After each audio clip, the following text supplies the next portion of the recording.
자, 오늘이 며칠입니까? 키슬레브 24일이죠. 키슬레브 24일. 오늘 저녁부터 이제 키슬레브 25일 한우카가 본격적으로 시작이 됩니다. 오늘 저녁부터 시작해서 8일 동안 한우카의 절기가 이제 진행이 되는데, 한우카를 우리말로 뭐라고 하죠?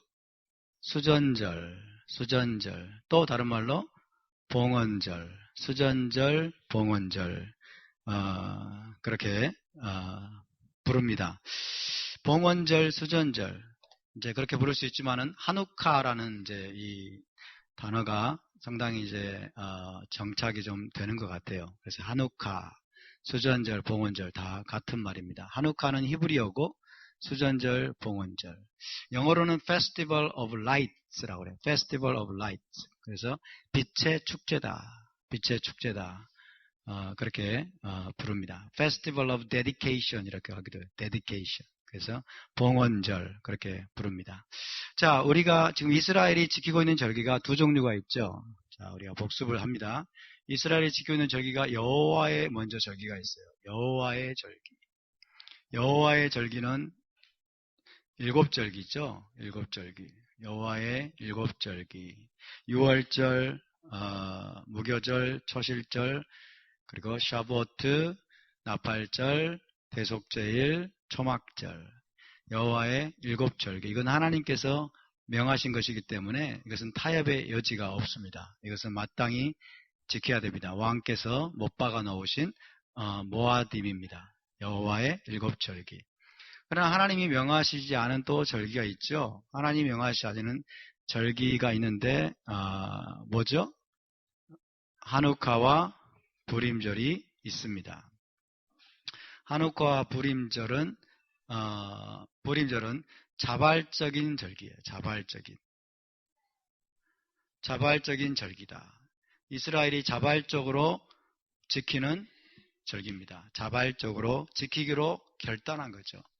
자발적으로 지키기로 결단했는데, 그러나 무조건적으로 그럼 자발적으로 하면 되느냐? 그게 아니고, 왜 자발적으로 이것을 지키기로 결정을 했냐면, 하나님의 위대한 역사가 여기에 있었습니다. 하나님의 위대한 역사, 하나님의 위대한 어떤 구원의 역사가 있었던 거예요. 하나님의 위대한 구원의 역사가 이 절기와 관련해서 있었기 때문에 이 하나님의 위대한 기적과 구원의 역사를 이스라엘이 잊어버리지 않냐고 대대로 그것을 기념하기 위해서 지키기로 자발적으로 결단한 절기가 바로 이 한우카와 부림절이 되겠습니다. 그래서 여호와의 일곱 절기만 지키면 된다가 아니라 여호와의 일곱 절기가 보물이라면 한우카와 부림절 역시 또한 보물입니다. 할렐루야. 그래서 이 한우카와 부림절을 통해서 하나님이 행하신 일들이 너무나 놀라운 것들이에요. 너무나 엄청난 기적의 역사들이 이 절기와 관련해서 일어났습니다. 그래서 이스라엘의 이제 고대 현인들이 이것을 대대로 기억해야 된다. 이스라엘의 자손들은 이 하나님의 위대한 역사를 대대로 기억하고 기뻐하면서 축제를 벌이도록 하라라고 이제 결정을 내린 것입니다. 그래서 오늘에 이르게 되었습니다. 그냥 인간이 만들어낸 것이 아니에요. 그냥 인간이 만들어낸 것이 하나님의 위대한 개입의 역사가 있었기 때문에 이 절기가 가능한 것이고, 유대인들은 또 이 지키는 일에 아주 탁월하잖아요. 그죠? 지키는 일에 탁월합니다. 그래서 이것들을 대대로 전수하고 지켜내는 일에 탁월성을 보였던 유대인들이 없었더라면 우리는 이 한우카가 무엇인지도 모른 채 끝나버렸을 것입니다. 그래서 이런 어떤 상황 속에서 우리가 이제 한우카와 부림절을 지키게 되는데, 우리 제자공동체교회는 한우카를 제일 먼저 지키기 시작했어요. 모든 절기 중에서 뭐 유월절, 그리고 모순절, 초막절 이런 것들보다도 한우카를 제일 먼저 지키기 시작했습니다. 2011년에 하나님께서 이제 토라를 열어주시고 우리에게 절기들을 열어주시면서 이게 얼마나 소중한 것인지를 깨닫게 됐어요. 이 한우카를 지키고 성탄절을 우리가 지키지 않는 것이 얼마나 중요한 것인지를 깨닫게 되어서 2011년 12월부터 이제 한우카를 지키고 성탄절을 교회 안에서 이제 몰아냈습니다. 할렐루야. 오늘 이번이 이제 5번째 한우카예요. 5번째 한우카를 지킬 수 있도록 은혜를 베푸신 하나님을 찬양합니다. 아멘. 여러분, 이스라엘이라는 단어가 참 소중한데요. 이스라엘. 저와 여러분이 이스라엘의 접붙임 받음을 믿으십니까? 아멘. 우리가 이스라엘의 접붙임 받았어요. 그러니까 혈통의 유대인들만이 이스라엘이 아니에요.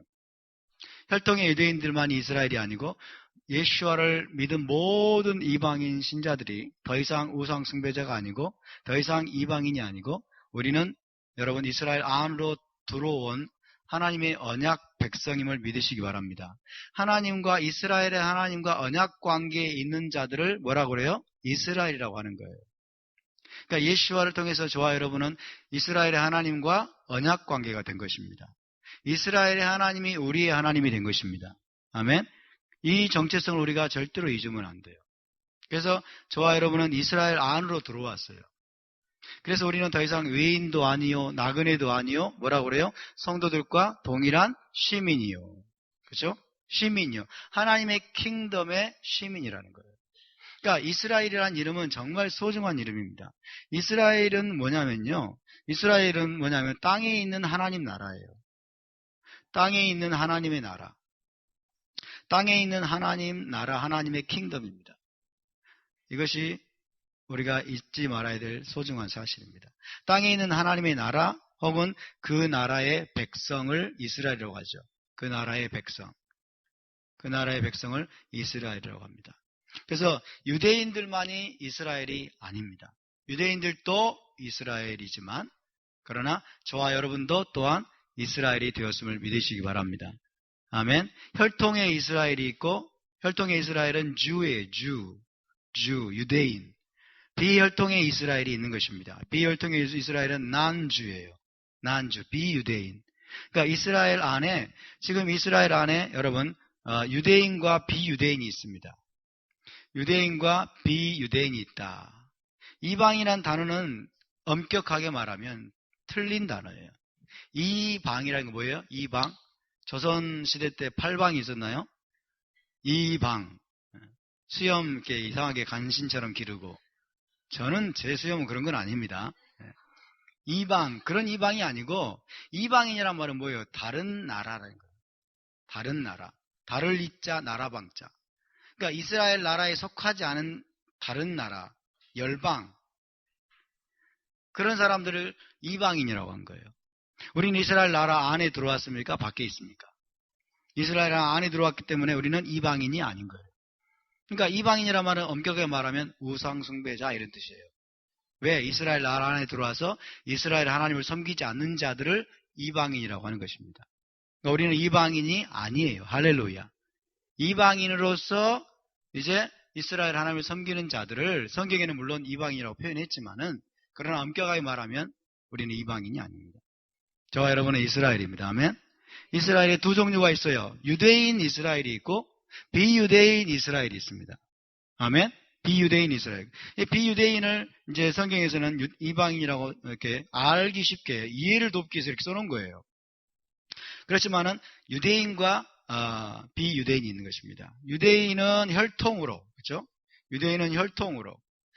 이방인은 무엇으로? 믿음으로요.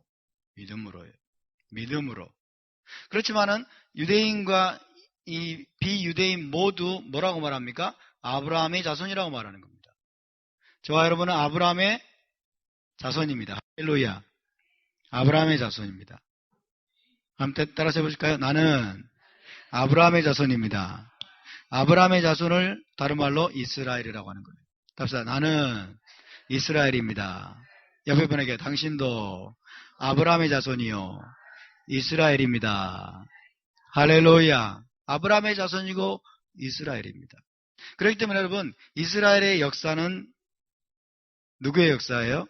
단순히 유대인의 역사가 아니라 또한 우리의 역사도 되는 것입니다. 성경은 이스라엘 역사를 기록하고 있습니다. 그렇죠? 이스라엘 역사가 우리의 역사가 아니라면 성경을 읽을 필요가 없죠. 이스라엘 역사가 우리의 역사가 아니라면 열왕기상 왜 읽습니까? 그죠? 역대상하를 왜 읽습니까? 사무엘상하를 왜 읽습니까? 이스라엘 여러분 이스라엘 나라의 역사를 기록하고 있는데 그 역사가 우리에게 해당되는 역사가 아니라면 이건 읽을 필요가 없는 거죠. 그러나 우리가 예수와를 통해서 이스라엘의 하나님을 섬기게 되고 이스라엘 킹덤 안에 들어온 시민이 되었기 때문에 이스라엘의 모든 역사는 우리와 관련이 있고 또한 우리 조상들의 역사임을 믿으시기 바랍니다. 아멘. 이스라엘의 역사는 뭐예요? 땅에 있는 하나님 나라의 역사입니다. 이스라엘 역사는 단순히 이스라엘 역사가 아니고 이스라엘 역사는 뭐예요? 하나님의 역사예요. 하나님이 이스라엘을 통해서 이 땅 가운데서 어떻게 행하셨는가를 기록해 놓은 것이 이스라엘의 역사예요. 그래서 이스라엘의 역사는 우리의 역사다. 이스라엘의 역사는 나의 역사다. 이스라엘 역사는 내 조상들의 역사라는 것입니다. 아멘. 하누카와 관련된 사건들은 여러분 우리와 관련된, 우리의 조상들과 관련된, 우리의 믿음의 선진들과 관련된 역사임을 믿으시기 바랍니다. 우리의 믿음의 조상들에게 이스라엘 하나님께서 얼마나 위대한 기적을 행하셔서 그들을 구원하셨는지를 여러분 가르쳐주고 있는 게 하누카와 관련된 역사입니다. 불임절도 마찬가지입니다. 불임절, 모르드기가 나와 무슨 상관이야? 하만이 나와 무슨 상관이고, 그리고 누구예요? 이름이 에스더가 나와 무슨 상관이야? 그렇게 생각하면 안 되는 거예요, 절대로. 유대인은 여러분 우리와 함께 이스라엘 나라 안에 속해 있는 우리의 가족이고 우리의 형제임을 믿으시기 바랍니다. 아멘. 그 유대인이 하나님이 우리의 하나님이라니까요. 동일한 하나님을, 다른 하나님을 섬기고 계십니까? 근데 지금 현실은 다른 하나님이 돼버렸어요. 그렇죠? 유대인은 메시아를 거부하고 있어요. 지금 여러분 열방의 교회는 토라를 거부하고 있어요. 이게 지금 하나님의 집안에서 일어나고 있는 비극입니다. 이건 비극이에요. 이건 정말 슬퍼해야 될 일이에요. 그래서 회복을 위해서 우리가 기도해야 됩니다. 유대인의 회복과 그 다음에 이방인 교회, 열방의 교회의 회복을 위해서 여러분 기도해 주시기 바랍니다. 동일한 하나님을 섬기고 있는데, 같은 하나님을 섬기고 있는데 서로 치고받고 싸우고 갈등하고 분쟁하고, 그게 바로 창세기에 나와 있어요. 요셉을 죽이려고 하고, 그렇죠? 레아와 라헬이 서로 싸우고 서로 경쟁하고 갈등하고 나중에는 구덩이에 던져버리고 그 다음에 노예로 팔아버리고, 이런 비극적인 역사가 하나님의 집안에서 일어나고 있는 것입니다. 우리 하나님께서는 메시아를 통해서 그 모든 비극적인 역사의 종지부를 찍으실 것입니다. 아멘. 그래서 하나님의 집이 완벽하게 여러분 하나가 되고 화해가 되도록 이끄시기 위해서 우리 주님이 다시 오실 것입니다. 할렐루야. 그때까지 우리는 여러분 계속해서 기도해야 되고, 먼저 우리가 계속해서 회개의 삶을 살아야 됩니다. 회개의 삶을 살아야 돼요. 그리고 우리가 눈물로, 그리고 정말 아픈 가슴을 부여잡고 우리의 형제들을 위해서, 유대인 형제들과 비유대인 형제들을 위해서 우리가 여러분 기도해야 될 줄로 믿습니다. 하나님 우리에게 메시아를 선물로 주셨고 우리에게 토라를 선물로 주신 것은 이건 엄청난 책임이에요.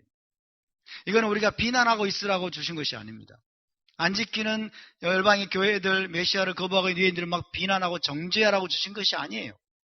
이것은 책임입니다. 먼저 우리가 중보해야 되고, 먼저 우리가 그들에게 다가가야 되고, 여러분 그들의 아픔을 우리가 끌어안고 하나님 앞에 제사장으로서 나가도록 우리에게 주신 책임임을 믿으시기 바랍니다. 할렐루야. 그래서 주님이 오실 때 이 모든 비극적인 역사가 여러분 끝이 날 것입니다. 그러나 어쨌든 간에 하나님께서 저와 여러분 눈을 열어주셔가지고 이제 우리는 더 이상 이방인이 아니에요. 이제 우리는 더 이상 외인이 아니에요. 이제 우리는 더 이상 나그네도 아니에요. 우리는 성도들과 동일한 시민이 되었음을 믿으시기 바랍니다. 유대인들과 그리고 혈통의 이스라엘과 동일한, 조금도 열등하지 않은, 동등한, 예수와 안에서 동등한 아브라함의 자손이 되었고 하나님의 언약 백성이 되었음을 믿으시기 바랍니다.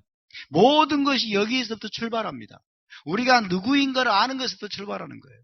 우리가 예수를 통해서 어떤 존재가 되었는가를 아는 데서부터 시작하는 거예요. 바로 알아야 바르게 행할 수 있습니다. 바로 알지 못하고 거짓된 것을 믿으면 어떤 일이 벌어져요? 죽입니다.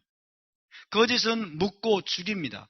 그러나 참과 진리는 여러분 생명을 살리는 것을 믿으시기 바랍니다. 지난 2000년 동안 교회가 거짓된 것을 믿었습니다. 대체신학과 그리고 반유대주의와 헬레니즘을 여러분 신봉했고 그런 것들에 자기를 열어주었어요.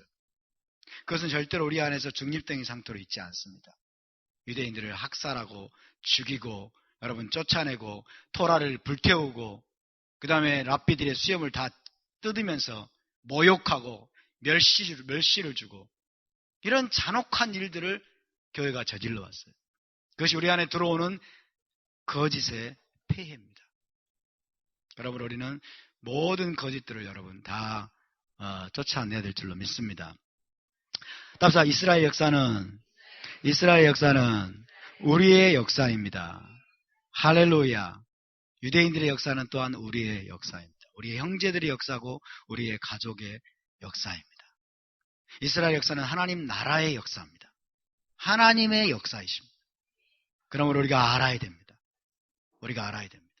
하누카에 대해서는 우리가 전혀 몰랐습니다. 전혀 알지 못했어요. 하누카에 대해서 성경에 기록이 있습니까? 없습니까? 하누카에 대해서 성경에 기록이 있죠? 요한복음 10장 가십시다. 요한복음 10장으로 가보겠습니다. 자, 구체적으로 찾아보겠습니다. 요한복음 10장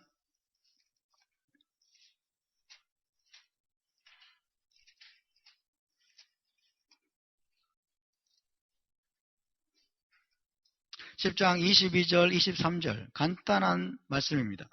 10장 22절, 23절 신구약 성경을 통틀어서 하누카라는 말이 나오는 유일한 구절입니다. 10장 22절, 23절 시작. 예루살렘의 수전절이 이르니 때는 겨울이라 예수와께서 성전 안 솔로몬 행각에서 거니시니 예루살렘의 수전절이 이르렀다 그랬어요. 요한복음에 예루살렘의 수전절 하누카입니다. 수전절을 히브리어로 하누카라고 해요. 예루살렘의 하누카가 이르렀으니 때는 겨울이라. 예수와께서 어디에서 거니셨다고요? 성전 안 솔로몬 행각에서 거니셨다. 이게 무슨 말인지 우리는 전혀 알지 못합니다. 그죠? 전혀 알지 못했어요. 아무 생각도 없는 거예요. 무슨 말인지 알려고도 하지 않는 거예요. 이게 어떤 의미를 지니는지 이해할 수 있는 어떤 이해력이 우리 안에 있지 않았습니다. 자, 하누카의 시즌에 겨울입니다. 키슬레브월입니다. 지금과 같은 12월 달입니다. 하누카의 시즌에 예수와께서 솔로몬 행각 성전 안에 예루살렘 성전 안에서 솔로몬 행각에서 거니셨어요. 이게 무엇을 의미할까요? 예수와께서 하누카를 지키셨다는 것입니다. 원래 예수와는 여러분 3대 절기, 여호와의 절기 때만 예루살렘으로 올라오시고 나머지 기간은 대부분 어디에서 활동하셨어요? 갈릴리에서 활동하셨어요. 그러니까 12월이기 때문에 여호와의 절기가 아니에요. 갈릴리에 계셔야 될 분인데 이분이 지금 예루살렘 성전에 들어와가지고 솔로몬 행각에서 거니시면서 지금 유대인들을 가르치시는 거예요. 뭐하러 주님께서 예루살렘 올라오셨을까요? 하누카를 지키기 위해서 올라온 이유 외에는 없는 거예요. 아멘? 그래서 예수와께서도 지키신 절기가 바로 하누카입니다. 할렐루야. 수전절이라는 단어가 요한복음에 나온 게 신기하지 않습니까? 요한복음에 구약 성경에도 안 나와요. 레위기에도 안 나오고. 근데 수전절을 예수와께서 지키신 모습을 여러분 요한은 지금 우회적으로 우리에게 지금 그 장면을 조명해서 묘사해 주면서 우리에게 가르쳐주고 있는 것입니다. 따라서 예수와께서도 하누카를 지키셨습니다. 할렐루야. 하누카를 기념하고 하누카 때 하나님이 행하신 위대한 일들을 여러분 기억하는 것이 너무나 중요하기 때문에 우리가 엄청난 영적인 교훈들을 우리가 다시 마음에 되새길 수 있는 절호의 기회이기 때문에 그리고 전 유대인 공동체가 이 하누카를 지키고 있었기 때문에 예수님께서 자연스럽게 하누카를 지키셨다는 것을 기억하시기 바랍니다. 자, 하누카를 지키라는 말은 성경에 있습니까? 없습니까? 없습니다. 그죠? 하누카를 지키라는 말씀은 성경에 없어요. 그렇지만은 하누카에 대한 예언은 있어요. 하누카에 대한 예언이 있습니다. 하누카에 대한 예언이 바로 다니엘서 8장입니다. 다니엘서 8장. 하누카가 있을 것이다. 하누카의 사건. 그죠? 정확히 말하면 하누카 사건에 대한 예언이 되겠죠. 하누카 사건에 대한 예언. 다니엘서 8장이 하누카 사건에 대한 예언입니다. 어떻게 이제 하누카라는 말이 봉헌이에요. 봉헌. 성전 봉헌입니다. 성전 봉헌이 있을 것임을 예언하고 있는 말씀이 다니엘서 8장이죠. 오늘 읽은 다니엘서 8장에 보면요. 14절에 봅시다. 14절 시작. 그가 내게 이르되 2300주야까지니 그때에 성소가 정결케 되리라. 되어 있어요. 성소는 이제 예루살렘 성전을 말하죠. 그때에 성소가 정결케 되리라. 그러니까 성전이 짓밟혀 버립니다. 하나님의 성전이 짓밟혀 버리고 더럽혀져 가지고 여러분 거의 3년이 넘도록 그런 상태로 방치가 됩니다. 그리고 거기에서 우상을 숭배하고 제우스 신에게 돼지피로 제물을 드리고 이런 정말 가증한 일들이 진행이 되는 거예요. 그러나 2300주야가 지나고 나면 다시 그 성소가 정결케 되어서 하나님 앞에 재봉헌될 것이라는 사실을 여기서 예언하고 있습니다. 이것이 하누카 사건에 대한 예언입니다. 할렐루야. 그러니까 하누카 사건에 대한 예언을 기록하고 있는 게 다니엘서 8장이고 하누카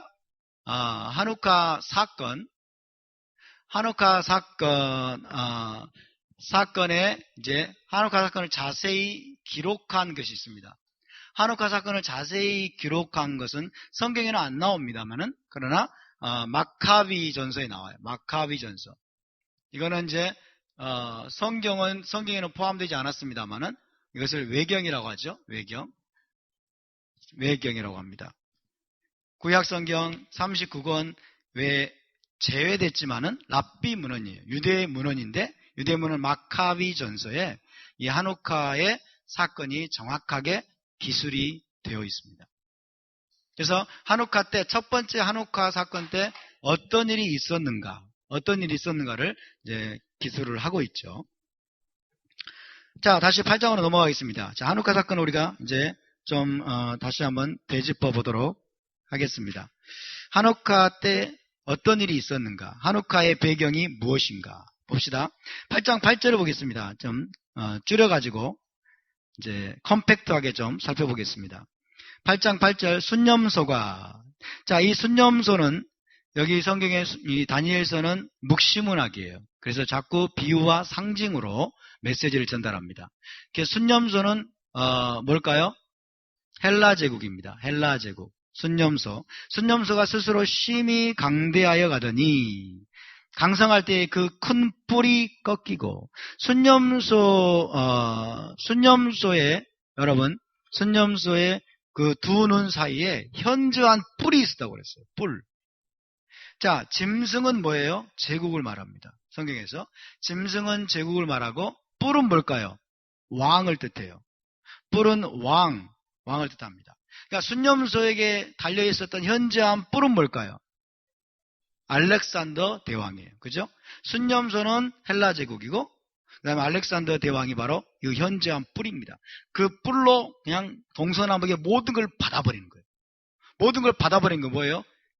지금 파죽지세로 지금 막 정복전쟁을 벌여가지고 막 정복을 해 나가는 거예요. 이 알렉산더의 큰 비전이 뭔 줄 아세요? 땅덩어리를 많이 얻는 것이 아니었어요. 알렉산더의 큰 비전은 뭐냐면 전 세계를 헬라화하는 거였어요. 헬라화. 전 세계를 헬라화하는 거예요. 헬레니즘 제국을 건설하는 겁니다. 그래서 이 알렉산더의 스승이 누구였냐면 아리스토텔레스예요. 아리스토텔레스에서 이는 헬라 철학을 전수받았고 헬라 사상으로 무장한 자예요. 그래서 헬라 문화가 세상인 어떤 문화보다도 우월하다.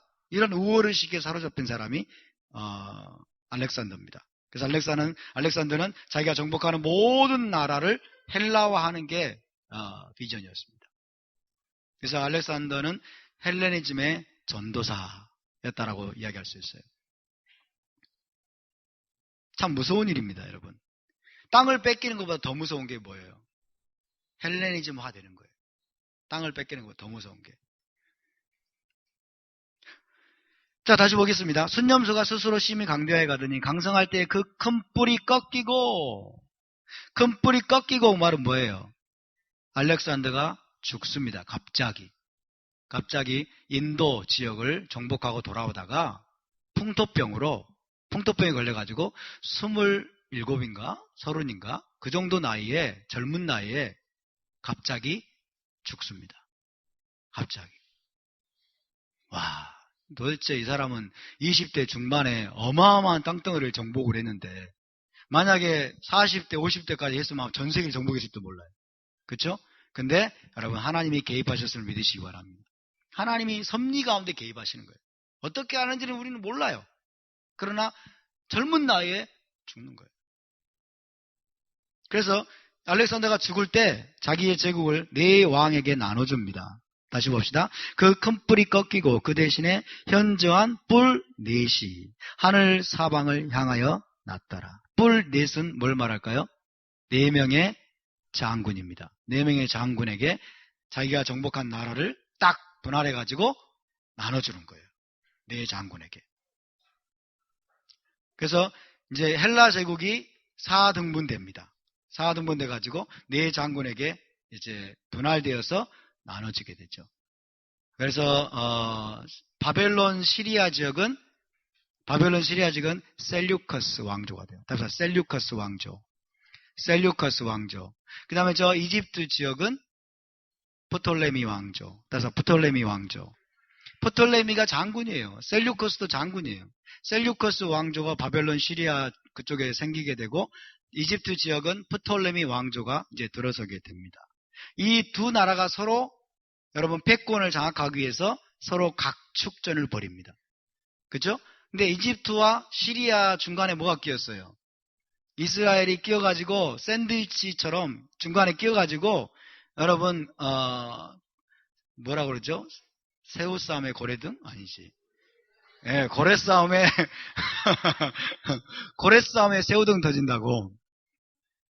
이 셀류커스 프톨레미 왕조와 이 셀류커스 왕조가 서로 패권을 장악하기 위해서 여러분 패권을 장악해서 서로 죽이고 죽고 막 정복하고 계속 전쟁을 일으키는데 중간에서 이 이스라엘 나라는 엄청난 고난을 당하게 됩니다. 엄청난 고난을 당합니다. 그런 상황을 여러분 우리가 지금 염두에 두어야 됩니다. 현저한 뿔 넷이 하늘 사방을 향하여 났어요. 그래서 그 네 왕조 중에서도 무엇과 무엇? 셀류커스 왕조와 톨레미 왕조. 프톨레미에 들고 톨레미에도 상관없어요. 답사 셀류커스 왕조, 톨레미 왕조.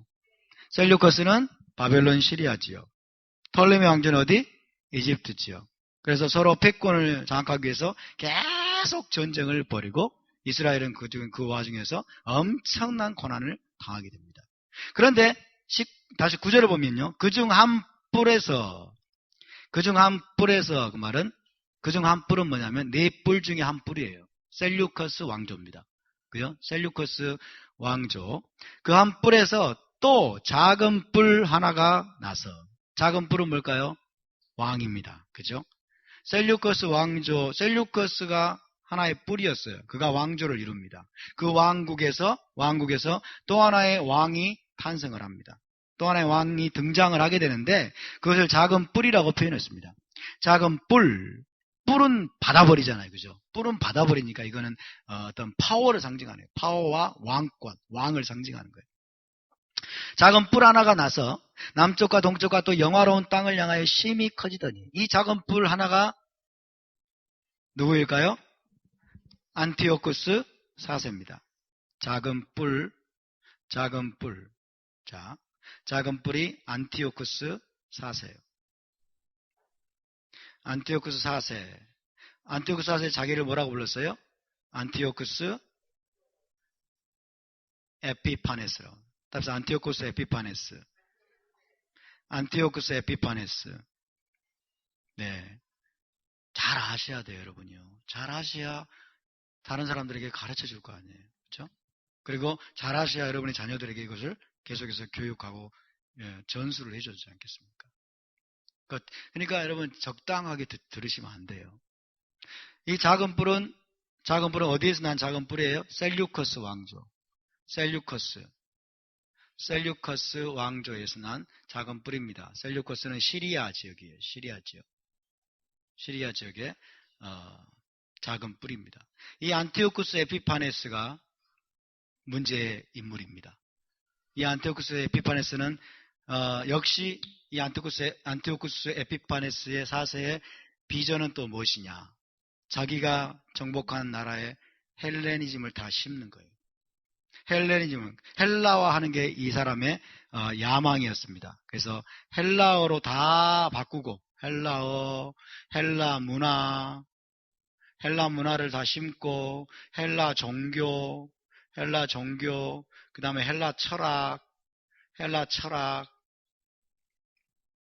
이런 것들을 퍼뜨리는 거예요. 그래서 이 헬라 문화로 자기가 정복한 자기의 통치권 아래에 있는 지역들을 헬라 문화로 통일하는 것, 헬라 문화로 다스리는 것, 이것이 안티오쿠스 4세의 통치 철학이고 목적이었습니다. 알렉산더 때부터 내려온 것이죠. 그래서 이 안티오쿠스는 가는 곳마다 이제 제우스 신상을 세워요.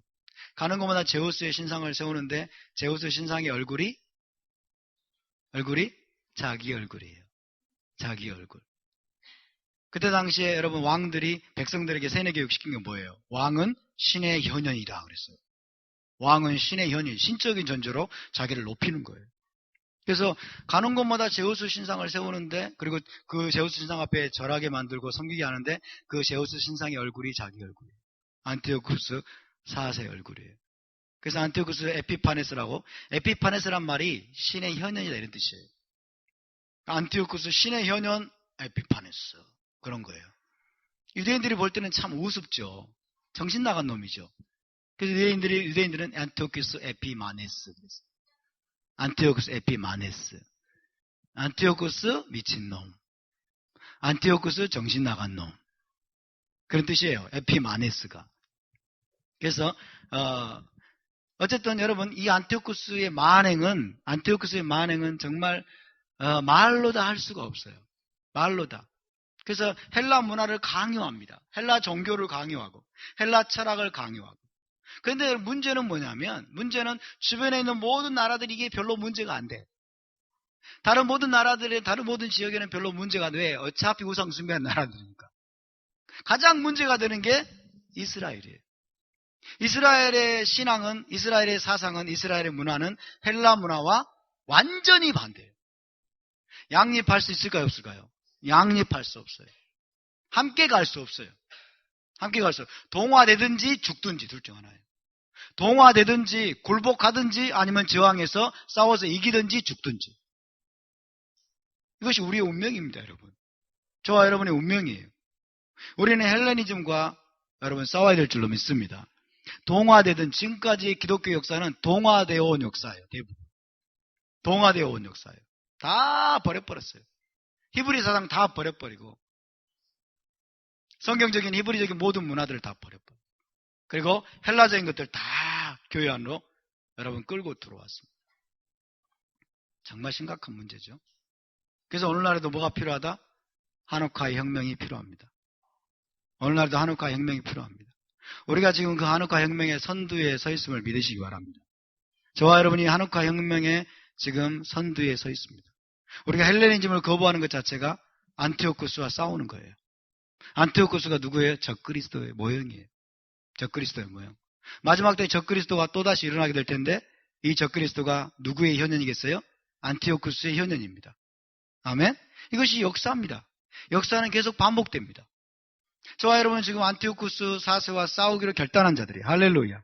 헬레니즘과 싸우기로 결단한 자들은 현대판 마카비 여러분 군대의 힘을 믿으시기 바랍니다. 마카비 군대가 여기에서 지금 일어나고 있음을 믿으시기 바랍니다. 할렐루야. 그래서 가장 큰 피해를 보고 가장 여러분 심각하게 문제가 된 게 이스라엘 나라, 이스라엘 지역입니다. 이 안티오쿠스는 등장하자마자 이제 이집트를 정벌을 나서요. 이집트와 계속해서 전쟁을 합니다. 계속해서 전쟁을 하는데 이제 BC 168년 9년 이 즈음에 또다시 이집트 이 톨레미 왕조 정벌에 나섰어요. 톨레미 왕조 정벌에 나섰는데 톨레미 왕조로 가서 정복하려고 했더니 기띠메 배들이 도착을 합니다. 기띠메 배라는 말이 로마군을 말해요. 로마. 로마군이 그때 서서히 이제 여러분 세력을 넓혀가면서 톨레미 왕조를 도와가지고 이 안티오쿠스를 물리칩니다. 안티오쿠스를 물리쳐요. 그러니까 톨레미 왕조를 정복하려고, 이집트를 정복하려고 갔는데 기띔의 배들이 와가지고 목적을 달성하지 못하고 그가 퇴각하면서 분풀이를 이스라엘 땅에다가 다 쏟아버리는 거예요. 분풀이 하는 거예요. 올라가면서 이제 셀루크스로 이제 시리아 지역으로 퇴각하면서. 자, 보겠습니다. 다시 9절. 그중 한 뿔에서 또 작은 뿔 하나가 나서 남쪽과 동쪽과 또 영화로운 땅을 향하여 심히 커지더니. 자, 이 작은 뿔이 안티오쿠스 4세입니다. 영화로운 땅이라고 표현했습니다. 영화로운 땅은 어디일까요? 이스라엘입니다. 이 언어들 여러분이 잘 이해를 하셔야 됩니다. 이스라엘 영화로운 땅. 따라서 이스라엘은 영화로운 땅입니다. 그때만 그랬을까요? 지금까지도 영원토록 이스라엘을 미워하지 마시기 바랍니다. 하나님이 말씀하고 영화로운 땅이다. 왜 영화로운 땅일까요? 하나님이 선택하신 땅입니다. 영화로운 땅을 향하여 심히 커지더니, 자 10절, 그것이 하늘 군대에 미칠 만큼. 하늘 군대가 뭘까요? 하나님의 군대입니다. 하나님의 군대. 거기에는 이스라엘도 포함됩니다. 하나님의 군대, 하늘 군대에 미칠 만큼 커져서 그 군대와 별들 중에 몇을 땅에 떨어뜨리고, 별들은 뭘까요? 이스라엘의 지도자들이겠죠. 이스라엘의 지도자들을 몇을 땅에 떨어뜨리고 그것들을 짓밟고. 안티오쿠스의 만행입니다. 이게 안티오쿠스 4세. 또 스스로 높아졌단 말은 뭘까요? 자기를 신성화하는 겁니다. 자기를 신성시하는 거죠. 에피파네스란 말 자체가 벌써 자기를 신격화하는 거죠. 스스로 높아져 군대의 주제를 대적하며. 하늘 군대의 주제예요. 주제가 뭐예요? 하늘 군대의 주제. 주제란 말은 왕을 뜻하죠. 주권자. 하늘 군대의 주제, 이스라엘의 하나님 여호와를 말합니다. 그렇죠? 군대의 주제를, 하늘 군대의 주권자이신 하나님을 말합니다. 하나님을 대적하며. 그렇죠? 자기를 신격화하는 것 자체가 하나님을 대적하는 거예요. 그러면서 이제 그에게 매일 드리는 제사를 없애버렸고, 이 안티오쿠스의 만행이 이제 시작이 되는데, 본격적으로 이제 여러분 헬라화하고, 그 다음에 이제 이스라엘의 문화, 히브리 문화를 불법화합니다. 불법으로 규정하면서 이제 매일 드리는 제사를 상번제라고 해요. 상번제. 따라서 상번제를 히브리어로 하타미드라고 합니다. 하타미드. 상번제를 금지합니다. 상번제. 매일 드리는 제사를 금지해요. 이것이 아마 BC 168년경이에요. 168년경. 아마도 해시반 1일쯤 됩니다. 날짜는 잘 안 나옵니다만 해시반 1일경. 해시반 1일경. 상번제.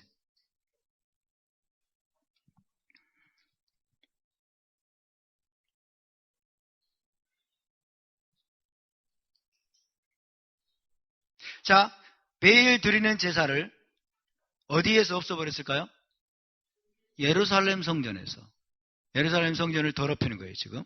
매일 드리는 제사를 없애버렸고, 그의 성소를 헐었으며 성전을 파괴하는 겁니다.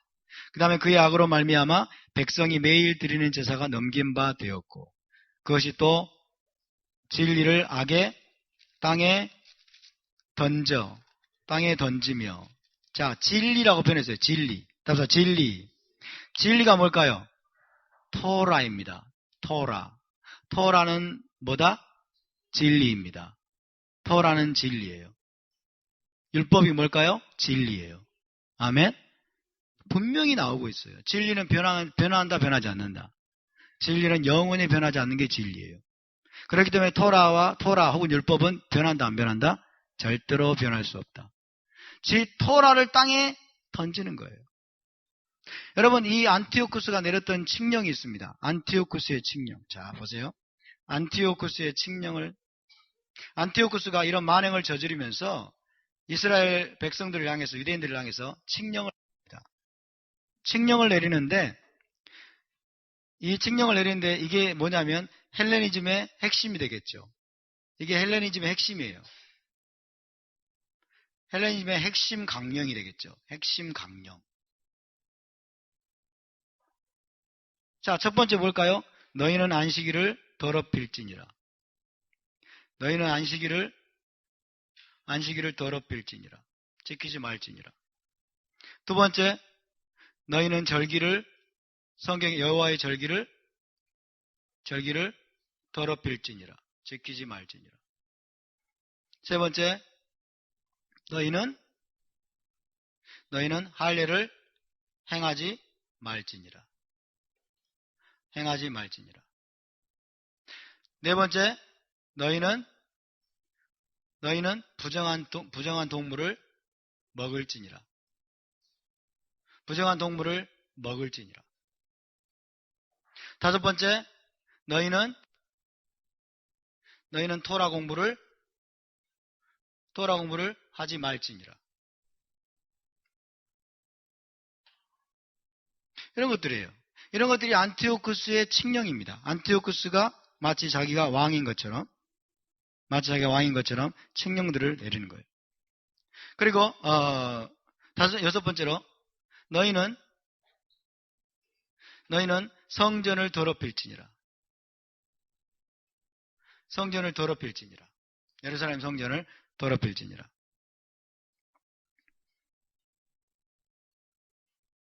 네? 그리고 너희는 우상들을 세울지니라. 너희는 우상들을 세울지니라. 우상들을 세울지니라. 자, 이것이 헬레니즘입니다. 이것이 안티오쿠스가 정리해서 유대인들에게 선포한 칙령인데 이게 바로 헬레니즘의 핵심이에요. 자, 여기서 여러분 이 내용들을 보십시오. 무엇과 정면으로 반대가 됩니까? 하나님의 토라와 정면으로 반대가 됩니다. 하나님의 토라는 히브리 사상이죠. 그렇죠? 헤브라이즘, 히브리 사상이에요. 그래서 헬레니즘과 히브리 사상은 같이 갈 수 있다 없다? 같이 갈 수 없어요. 오늘날 교회가 여러분 오늘날 전통 교회가 안식일을 지키지 않고 있습니다. 누구의 칙령을 따른 것입니까? 안티오쿠스의 칙령을 따른 것이에요. 나중에 콘스탄틴까지. 안티오쿠스와 콘스탄틴의 칙령을 따르고 있습니다. 오늘날 교회가 절기를 지키지 않고 있습니다. 누구의 칙령? 안티오쿠스의 칙령을 따르고 있어요. 오늘날 교회가 부정한 동물을 마구잡이로 먹고 있죠? 누구의 칙령입니까? 안티오쿠스 칙령이에요. 오늘날 교회가 토라 공부, 율법, 토라 공부하고 있습니까? 안 하고 있습니까? 너희는 토라를 잊을지니라예요. 이게 안티오쿠스의 칙령입니다. 그렇죠? 안티오쿠스 칙령이에요. 전부 다 지금 여러분 하나님의 명령, 토라를 따르지 않고 안티오쿠스의 명령, 안티오쿠스의 칙령을 따르고 있는 실정입니다.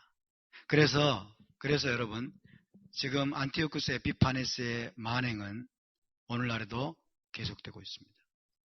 오늘날도 교회 안에 강력하게 영향을 끼치고 있습니다. 당시의 시대에도 헬레니즘에 굴복한 자들이 굉장히 많았습니다. 헬레니즘에 굴복한 자들이 너무 많았어요. 그렇지만 이 헬레니즘에 굴복하지 않은 한 제사장이 있었으니 그의 이름이 마타디아스예요.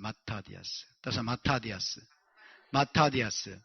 마타디아스 혹은 마티트 야후라고 합니다.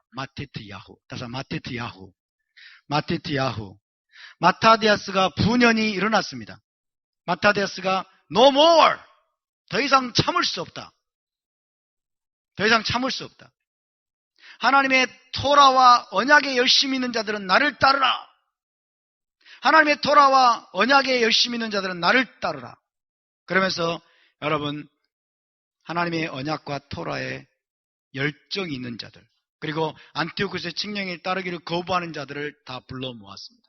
불러 모아가지고 산속으로 들어갔습니다. 산속으로 들어가서 뭐 하는 겁니까? 게릴라전을 벌이는 거예요. 게릴라전을 벌이는데 이 게릴라전에 참여한 유대인들은 진짜 훈련받지 못한 자들이에요. 그리고 너무 소수예요. 훈련도 못 받았고 변변한 무기도 없고 무슨 괭이나 뭐 농기구도 이런 것들 가지고 있고, 변변한 무기들도 없고, 소수이고, 훈련도 없는데, 훈련도 받지 못했는데, 안티오쿠스에 조직화되고, 그 다음에 굉장히 숫자도 많고, 여러분, 체계적인 훈련을 받은 이런 자들에 대해서, 이런 군대에 대해서 어마어마한 승리를 거뒀습니다. 할렐루야. 엄청난 대승을 거뒀습니다. 뭐라고 해야 될까요? 네스가돌 하야 샴. 할렐루야. 거기에서 큰 기적이 일어났습니다. 이것이 하나님의 기적입니다. 마타디아스의 군대가 여러분 체계적으로 훈련을 받은 굉장히 날카로운 무기들과 그리고 전략으로 무장한 안티오쿠스의 군대를 대적해서 게릴라전을 벌이면서 계속해서 연전연승을 거두었고, 이 마타디아스가 이제 죽고 난 다음에 그 뒤를 이은 자가 누구일까요? 그의 맏아들 마카비입니다. 마카비. 따라서 마카비. 유다 마카비예요. 따라서 유다 마카비. 이름이 유다인데 마카비는 별명이에요. 별명. 유다 마카비. 마카비는 무슨 뜻이라고요? 쇠망치예요. 쇠망치. 그래서 헬라 군대에 여러분 철퇴를 가하는, 헬라 군대에 철퇴를 가하는 쇠망치와 같은 존재다. 그래가지고 유다 마카비라고 불렸습니다. 우리 열민 마카비, 그 다음에 지원 마카비, 진규 마카비 저기 있네요. 진규 마카비. 또 어디 있어요? 어디 있어요? 애들 다. 성역 마카비. 성역 마카비 숨어 있네. 우리 해지 마카비. 우리 옆에 분을 축복합시다. 당신은 마카비입니다. 우리는 마카비입니다. 할렐루야. 헬레니즘의 철퇴를 가하는 여러분 마카비들이 되시길 바랍니다. 현대판 마카비 군대로 우리가 일어날 수 있기를 바랍니다.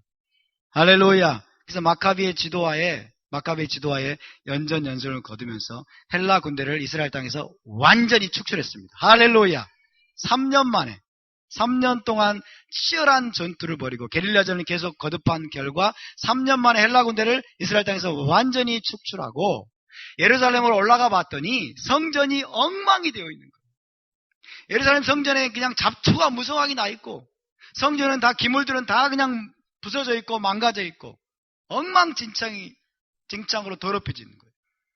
그 제단에서 돼지피로 여러분 제우스 신상이 세워져 가지고 거기에 제단에서 돼지피로 희생을 드리고, 이런 정말 멸망에 가증한 그런 것들이 성전에 세워져 있어 가지고 성전을 다 깨끗이 다 성소를 정결케 하고 정화했습니다. 이게 마지막 절에 있는 거. 오늘 그 마지막 절에 2300주야. 2300주가 무엇인지는 다 설명을 드렸습니다. 더 이상 하지 않겠습니다만은, 어쨌든 3년 후에 성전이 완전히 이제 성전을 다시 회복하고 성전을 정결케 하고, 이제 메노라에 이제 불을 밝히려고 봤더니 하루치 분량밖에 없는 거예요. 기름이 하루 분량밖에 없어가지고 이걸 어떻게 해야 되나? 이제 여분의 기름이 준비되려면 며칠이 걸려요? 8일이 걸려요. 8일. 코시어 기름을 말합니다. 랍비들의 인증에 따라서 엄격하게 준비되는 그 올리브 기름이 더 준비되려면 8일이 걸려요. 8일 동안 하지 말아야 되나? 해야 되나? 그럴 때 랍비들의 할라카는 뭘까요? 아주 안 하는 것보다 지금 얼마 안 되는 것으로라도 하나님의 계명을 지키는 것이 중요하다. 이것이 랍비들의 할라카예요. 그래서 하루 분량의 기름밖에 없었지만은 하루 분량의 기름으로 성전 메노라에 불을 밝혔더니 기름이 준비되는 8일 동안 이 기름이 기적적으로 떨어지지 않냐고 8일 동안 기름의 기적이 일어났습니다. 할렐루야. 네스가돌 하야 샴. 그곳에서 위대한 기적이 일어났습니다. 하나님의 기적적인 개입으로 말미암아 헬라 군대를 다 몰아내고 성전에서 또 기름의 기적이 일어나서 여러분 하나님의 성소가 정결하게 하나님 앞에 봉헌된 줄 믿으시기 바랍니다. 할렐루야. 이것이 한우카의 기적이에요. 저와 여러분이 현대판 마카비 군대로 부름받은 저와 여러분이, 여러분 오늘날 교회 안에서 그리고 저와 여러분의 내면 속에서 모든 헬레니즘의 잔재들을 다 몰아내는데, 축출하는데 우리가 힘을 합치고 하나로 일어날 수 있게 되기를 주님으로 축복합니다. 우리가 싸워야 될 군대는 우리의 싸움은 뭘까요? 헬레니즘과의 싸움이에요. 결국에는 헬레니즘과의 싸움입니다. 마지막 때 짐승이 등장을 하고 적그리스도가 등장하게 되는데 그것이 누구라고요? 누구라고요? 안티오쿠스 에피파네스의 화신입니다. 재현입니다. 안티오쿠스의 현대판 버전으로 등장하게 되는 거예요. 또다시 헬레니즘을 교회 안에 강요할 것입니다. 헬라적인 사상을 또 교회 안에 강요할 것입니다. 너희는 토라를 잊을지니라. 너희는 절기를 버릴지니라. 너희는 샤밧을 지키지 말지니라. 너희는 일요일에 예배 드릴지니라. 그러면서 우리를 유혹하고 또 공격할 것입니다. 여러분, 때와 절기를 바꾸는 것. 이것이 뭐라고요? 짐승의 표입니다. 아멘? 때와 절기를 바꾸는 것. 이것이 짐승의 표예요. 베리칩이 아닙니다. 베리칩이 아니에요. 베리칩을 줄 수도 있어요. 그러나 본질이 아니에요. 본질이 아니에요. 하나님이 토라에서 말씀하신 것들을 버리고 여러분 그와 정반대되는 것들을 지키게 만드는 것. 이것이 뭐예요? 내가 짐승을 섬긴다고 하는 표예요. 내가 짐승께 속해 있다고 하는, 짐승을 숭배한다고 하는 표시로 그렇게 하게 만드는 것. 아멘? 그래서 마지막 여러분 하누카 혁명이 다시 한번 재현될 것입니다. 다시 한번 하나님은 현대판 마카비들을 부르실 것입니다. 저와 여러분이 그 주인공들이 될 수 있기를 바랍니다. 할렐루야. 우리 주님이 마카비가 되셔서 우리를 인도하실 것입니다. 마카비, 맴, 카프, 베이트, 요드. 이게 무엇의 약자라고 했습니까? 맴, 미, 카모카, 바엘림, 아도나이. 미카모카, 바엘림, 아도나이. 이것의 약자가 마카비예요. 마카비. 미카모카, 바엘림, 아도나이가 뭐예요? 여호와여, 신들 중에 누가 주와 같으리이까? 여호와 하나님만을 여러분 따르기로 결단한 자들, 여호와 하나님의 능력을 절대적으로 믿는 자들, 여호와 하나님의 절대적인 구속을 믿는 자들, 최종적인 승리를 주시는 분임을 믿는 자들, 그들이 바로 마카비로 일어나게 될 것입니다. 아멘? 할렐루야. 시간이 많이 가네요. 왜 이렇게 시간이 빨리 가죠, 오늘은? 마지막으로 하누카의 의미를 좀 나누고 마치겠습니다. 하누카는 히브리어로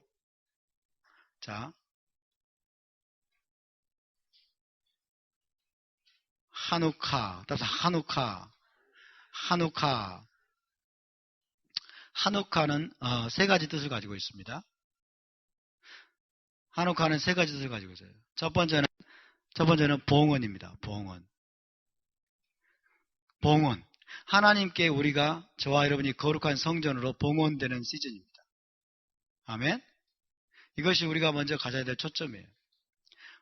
우리가 하나님 앞에 거룩한 성전으로, 정결한 성전으로 하나님 앞에 봉헌되는 시즌, 그런 절기. 그러기 위해서는 우리 안이 정결케 돼야 되겠죠. 우리 안에 정결케 돼야 됩니다. 우리 안에서 뭘 제거해야 됩니까? 헬레니즘을 제거해야 돼요.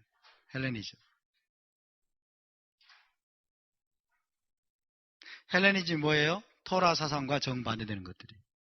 안티오쿠스의 칙령입니다. 아까 말씀드린 것들. 이런 헬라 사상을 우리 안에서 철저하게 제거하는 겁니다. 봉헌입니다. 따라서 봉헌. 하누카는 봉헌이라는 뜻이고, 두 번째는 교육이라는 뜻입니다. 교육. education. dedication, 그리고 education. 교육입니다. 교육. 그래서 여러분, 하누카의 시즌에 우리가 또 점검해야 될 것은 교육입니다. 다음 세대를 우리가 교육하고 있나? 어떻게 교육하고 있나? 우리 자신을 우리가 어떻게 교육하고 있나? 헬레니즘을 이기려면 어떻게 될까요? 교육이 바로 돼야 돼요. 헬레니즘을 몰아내려면 그냥 결단으로 되는 게 아니에요. 올바른 교육이 헬레니즘을 몰아내게 됩니다. 아멘? 그래서 이건 뭐예요? 뭘 교육해야 돼요? 토라 사상을 교육해야 돼요. 토라 신앙. 하나님의 토라의 말씀으로 여러분, 우리 자신을 교육하고 우리의 자녀들을 교육할 때 뭘 할 수 있을까요? 봉헌할 수 있어요. 아멘. 교육이 바로 돼야 봉헌됩니다. 여러분 자신을 잘 교육하고 있으십니까? 하나님께 교육을 잘 받고 계십니까? 아멘. 열심히 교육을 받아야 돼요. 열심히 우리가 가르침을 받아야 돼요. 올바른 토라 사상으로, 히브리 사상으로 우리 자신을 계속해서 교육하고 우리의 자녀들을 교육하는 일에 저와 여러분 절대로 게으르지 않기를 바랍니다. 아멘. 교육이 전제되지 않으면 절대로 여러분 하나님 앞에 봉헌 드릴 수 없습니다. 마지막으로 뭐예요? 시작이란 뜻입니다. 시작. beginning. 하누카에 beginning이라는 의미가 있습니다. beginning. 자, 제대로 된 교육을 통해서 우리 자신을 하나님 앞에 거룩한 성전으로 봉헌하게 되면 그것이 뭐다? 새로운 시작입니다. 새로운 시작. New beginning. New beginning. 그래서 하누카는 며칠이다? 8일, 8. 8이라는 숫자가 뭐예요? New beginning. 새로운 시작이에요. 새로운 시작. 그래서 저와 여러분에게 이제 2015년이 또 마감이 되는데 모든 절기의 사이클이 이제 마감이 되고 조금 있으면 이제 우리가 6월절 또 맞이하게 되는데 6월절이 또 새로운 시작이죠. 6월절을 맞이하기 위해서 새로운 시작을 위해서 이 하누카의 절기가 굉장히 의미 있는 절기가 될 수 있기를 바랍니다. 이 하누카의 메시지와 여러분 어울리는 사람, 이 하누카의 메시지에 표상이 될 만한 사람이 누구냐면 하노크예요. 하노크. 하노크가 뭘까요? 에녹입니다. 에녹. 따라서 하노크예요. 하노크. 이 에녹이야말로 여러분 하나님께 봉헌된 자죠. 하나님께 완전히 봉헌된 자예요. 에녹이 하나님과 어떻게 뭐 했다고 그랬어요? 하나님과 동행하더니 그죠? 하나님과 동행했단 말은 그냥 동행한 게 아니에요. 하나님께 계속 교육받은 거예요. 아멘? 하나님의 사상으로, 하나님의 규례와 법도로, 하나님의 여러분 하늘의 사상으로 하나님께 계속 교육받으면서 자기 자신을 정결케 해서 하나님 앞에 자기 자신을 봉헌된 자로 드린 거예요. 그러니까 하나님은 그를 데려가 버리셨어요. 와. 우리 헬라적인 사고는 하나님과 동행한다고 하면 너무 추상적이에요. 하나님과 동행하는 게 뭐예요? 글쎄요, 늘 기도하고, 늘 찬송하고. 그죠? 하나님과 동행한다고 하는 것은 하나님의 토라로 계속해서 교육받는 겁니다. 계속해서 토라로 교육받아서 그 토라를 준행하는 삶을 사는 거예요. 그죠? 에녹이 토라를 교육받기만 했을까요? 교육만 받고 그냥 머리로 즐기고 막 관념적으로 생각하고 그게 아니라고요. 하나님께 토라를 교육받았단 말은 그 토라를 준행하는 삶을 살면서 하나님과 동행했다는 뜻이에요. 믿습니까? 그래서 저와 여러분이 이 하누카의 시즌에 또 기억해야 될 인물은 하녹입니다. 주님 우리가 하녹이 되게 해주시옵소서. 유다 마카비와 같이 우리가 될 뿐만 아니라 하녹이 되게 해주시옵소서. 계속해서 하나님께 교육받기를 원합니다. 하나님께 교육받으려고 또 맨날 기도 자리에 가서 주님 교육해 주시옵소서. 교육을 좀 교육해 주시옵소서. 교육을 기다립니다. 그러면 주의 음성 들으려고 막 떠들고 있고. 이게 헬라인들이 하는 짓이에요. 헬라인들이. 여러분 성경 66권을 하나님이 주셨잖아요. 이거 무시하고 이거 다 던져버리고 주님 교육해 주시옵소서. 주님 왜 교육 안 하십니까? 한옥은 열심히 교육하셨다는데 하나님이 교육하실까요? 안 하실까요? 99%는 안 하십니다. 왜? 이거 무시하고 있기 때문에. 이거 무시하고 있기 때문에. 부지런히 우리가 토라를 배울 수 있기를 바랍니다. 부지런히 토라를 배우고 부지런히 성경을 암송하고 부지런히 이 성경을 통해서 토라를 통해서 하나님의 도를 우리가 계속해서 여러분 배우고 우리의 자녀들에게 가르치고 그것이 얼마나 중요한지를 우리가 새롭게 기억하는 시즌이 또한 이 하누카인 것입니다. 아멘. 그럴 때 우리가 세상의 빛으로 일어나게 됩니다. 할렐루야. 다른 길은 없습니다. 다른 길은 없어요.